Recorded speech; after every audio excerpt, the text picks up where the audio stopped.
Hello everyone, I hope you all are good. इस video में हम डिस्कस करेंगे chapter principle of inheritance and variations के NCERT text book question answer. तो आइए देखते हैं question number 11, how is sex determined in human beings. तो ह्यूमन बींग के केस में जो है सेक्स डिटर्मिनेशन कैसे होता है, आंसर देखते हैं। हमें पता है कि फीमेल में जो सेक्स क्रोमोजोम होते हैं वो XX होते हैं, लेकिन मेल के केस में जो है वो XY क्रोमोजोम पाए जाते हैं। मीन्स फीमेल जो है एक ही तरह के गैमीट प्रोड्यूस करती है, अब लेकिन जो मेल है वो 50% ऐसे गैमीट्स बनाते हैं जिसके अंदर X क्रोमोजोम होगा, और 50% जो है ऐसे गैमीट की फॉर्मेशन करते हैं मेल्स जिसमें Y क्रोमोजोम होगा। तो अगर वो गैमीट्स जाके फीमेल के गैमीट के साथ फ्यूजन करेंगे, अगर X वाला गैमीट जो है वो फ्यूज करता है तो इस केस में जो है फीमेल फीटस प्रोड्यूस होगा, और अगर Y क्रोमोजोम वाला गैमीट जाके फीमेल के एग के साथ फ्यूजन करेगा तो इस केस में मेल फीटस जो है वो प्रोड्यूस होगा। Next is question number 12. A child has blood group O if the father has blood group A and mother has blood group B. Work out the genotypes of the parents and the possible genotypes of the offspring. तो आइए देखते हैं। Question में दिया गया है कि father का जो ब्लड ग्रुप है वो A है और मदर का ब्लड ग्रुप जो है B है, और जो चाइल्ड है उसका O है। तो ये तभी पॉसिबल है अगर फादर का जो है ब्लड ग्रुप जो है वो उसका जीनोटाइप जो है वो IA और स्मॉल I होगा, और मदर जो है इस केस में जो जीनोटाइप है वो होगा IB और स्मॉल I। तो तभी जाके जो है उस चाइल्ड का जो ब्लड ग्रुप है वो O पॉसिबल है, क्योंकि फादर जो है वो दो तरह के गैमीट प्रोड्यूस करेगा। एक गैमीट के पास जो होंगे वो होंगे IA टाइप का गैमीट जो होगा उसमें ये जीन जाएगा, और दूसरे में जो है वो स्मॉल I वाला जो जीन है वो जाएगा। इसी तरह से फीमेल के केस में है तो दो तरह के जो गैमीट है वो प्रोड्यूस करेगी। तो पॉसिबल इसी केस में है कि आई मीन्स जो है स्मॉल आई मीन्स ये कोई भी एंटीजन कैरी ना करने वाले जीन्स हैं, तो स्मॉल आई के फ्यूजन से ही जो है वो ब्लड ग्रुप क्रिएट हो सकता है। तो पेरेंट का जो दोनों का ही जो जीनोटाइप हो जाएगा वो ये होगा। तो अदर पॉसिबिलिटीज पूछी गई हैं कि क्या पॉसिबिलिटीज होंगी अदर ऑफस्प्रिंग होंगे, तो इनके क्रॉस से हमें पता चल जाता है कि अगर IA और IB के साथ फ्यूज कर जाता है तो वो AB ब्लड ग्रुप का जो है फॉर्मेशन करेंगे ऑफस्प्रिंग के अंदर, और इसी तरह से IA और स्मॉल I वाला जो है वो A ब्लड ग्रुप का जो है वो क्रिएशन करेंगे। उसके बाद इसी तरह से B ब्लड ग्रुप और O ब्लड ग्रुप। तो इसमें जो है 3 और पॉसिबिलिटीज हैं AB, A and B blood groups की। Next is question number 13, explain the following terms with example. तो को डोमिनेंस और इनकम्प्लीट डोमिनेंस जो है वो हमें डिफाइन करनी है, एक्सप्लेन करनी है विद एग्जांपल। कोडोमिनेंस में क्या है, when both the contrasting alleles of a gene are independently expressed is called codominance. Example human blood group.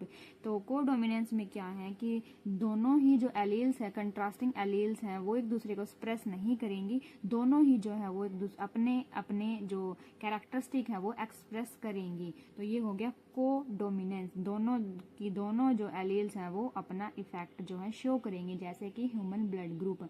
अगर किसी केस में AB ब्लड ग्रुप है तो इसका मतलब ये है कि दोनों ही जो एलील्स हैं उन्होंने अपना एक्सप्रेशन किया है।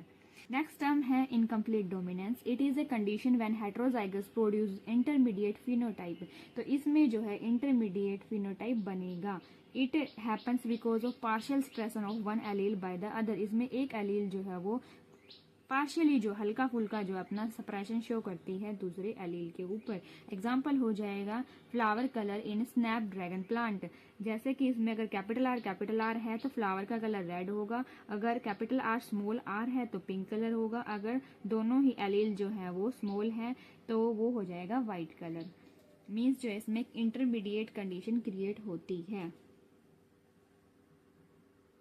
Next is question number 14. What is point mutation? Give one example. Answer is point mutation is a gene mutation that arises due to change in single base pair of DNA.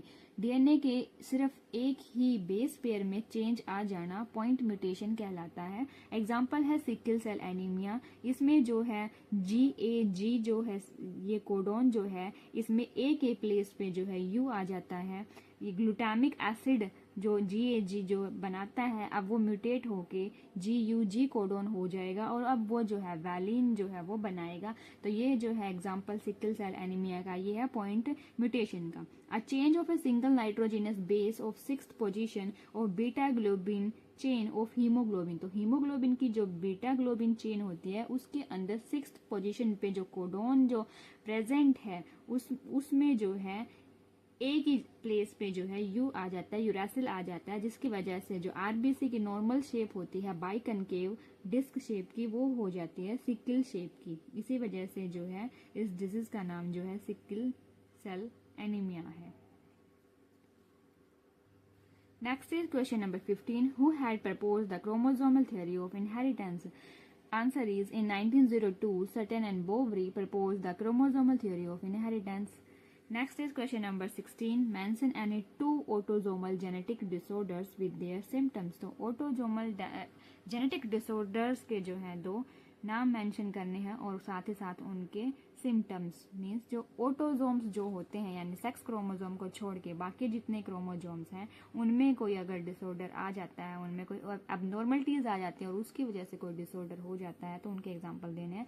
Answer is first, इसमें आप example लिख सकते हो Down syndrome का। Down syndrome हो जाता है due to the presence of an additional copy of the chromosome number 21। इसमें क्या होता है जो 21 जो क्रोमोजोम है उसकी ट्राइजोमी हो जाती है। मीन्स हमारे पास हर एक क्रोमोजोम की 2 कॉपीज होती हैं, लेकिन इस केस में जो हमारे पास 21st जो पेयर है उसकी जो है उसमें एक एक्स्ट्रा कॉपी प्रेजेंट है तो वहाँ ट्राइजोमी हो जाती है, तो 2n+1 की कंडीशन बनती है। तो वो जो है डाउन सिंड्रोम का एग्जाम्पल होगा। इसमें सिम्टम्स आते हैं short structure with small round head, partially open mouth, short neck, retarded mental development, protruding furrowed tongue। Next जो डिजीज है वो है फिनाइलकीटोन्यूरिया। इसमें जो है जो सिम्टम्स रहेंगे, it is an inborn error of metabolism.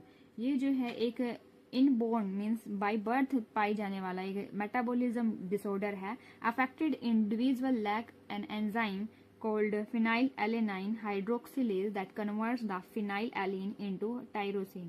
तो जो अफेक्टेड इंडिविजुअल है उसके अंदर एक एंजाइम नहीं बनता है, नहीं पाया जाता है जो कि है फिनाइलएलेनाइन हाइड्रोक्सिलेज। तो ये एंजाइम उसमें नहीं होगा जो कि कन्वर्ट करता है फिनाइलएलेनाइन इनटू टायरोसिन। तो ये फिनाइलएलेनाइन को टायरोसिन में कन्वर्ट करता है ये एंजाइम, तो ये एंजाइम नहीं होगा तो वो जो फिनाइलएलेनाइन है वो कन्वर्ट नहीं हो पाएगा टायरोसिन में, जिसकी वजह से क्या होगा फिनाइलएलेनाइन जो है वो बॉडी के अंदर एक्यूमुलेट हो जाएगा और अगर ये ब्रेन के अंदर एक्यूमुलेट हो जाता है तो वो इंडिविजुअल जो है वो मेंटली रिटार्डेड हो जाता है।